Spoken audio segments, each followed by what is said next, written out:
Snake Eyes is what happens when you have two dice and they land on one each. The movie came out in 1998.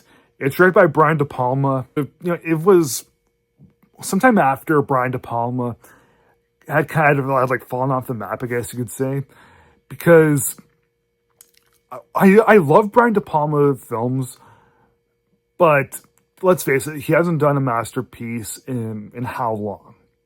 Snake Eyes is really no exception to that rule. I'm not going to deny that De Palma hasn't done some good films since his heyday. Frankly, because I do think that Snake Eyes is a good film. It simply isn't up to par with some of his greats, like Scarface and The Untouchables and Casualties of War. But still, Snake Eyes, I do really like. I legit think that it's a very underrated film. So the movie deals with Nicolas Cage, who's this flamboyant, energetic police detective in Atlantic City named Ricky Santoro. And there's this really big boxing game that's happening in the casino. But, geez, there's some weird things that are happening. It appears as though the great fighter, the great champion, is taking a dive. And there's this murder that happens. So they have all these thousands of witnesses. And, of course, what Cage wants to do is just get to the bottom of it and see exactly who's involved, what's going on, why was the champion wanting to take a dive for things, why are so many people in denial.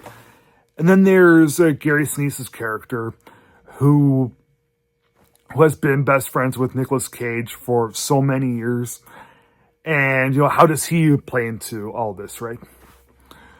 So, the whole idea of a movie being about, like, a mystery thriller, being all about, like, perspective and witnesses and, like, a whodunnit.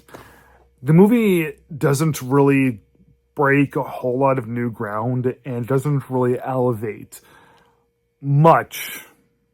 But it is able to go into some new territory, and it is able to really bring some fun, some enjoyment, and not really meander anything, not really talk down to the audience. And because we have Brian De Palma, who is such a good director, really showcasing his skills, and we have some good actors, we have some good energy, and we have a pretty smart script. We have a pretty decent storyline to it. It may not be quite as insane as an Alfred Hitchcock thing, but that's fine. I get it.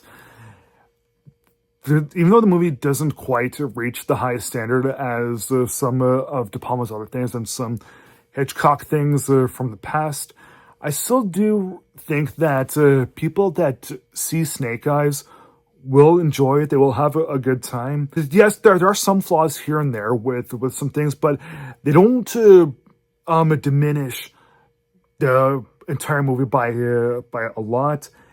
They don't stick out like a sore thumb and really drag anything down. So I really like that about this. And Nicolas Cage, as of how late, he's been criticized for his for cage rage and how nuts he goes and things. But I still do think that in Snake Eyes, he is able to be all wild and eccentric without actually being sucky, without actually sucking. So yeah, because of that, I really did think that Snake Eyes is legitimately a good film. Nothing more than good, but still solid thumbs up. I feel like giving Snake Eyes from 1998 3 stars out of 4. Thanks for watching. Please like, subscribe, comment, and I'll see you again next time.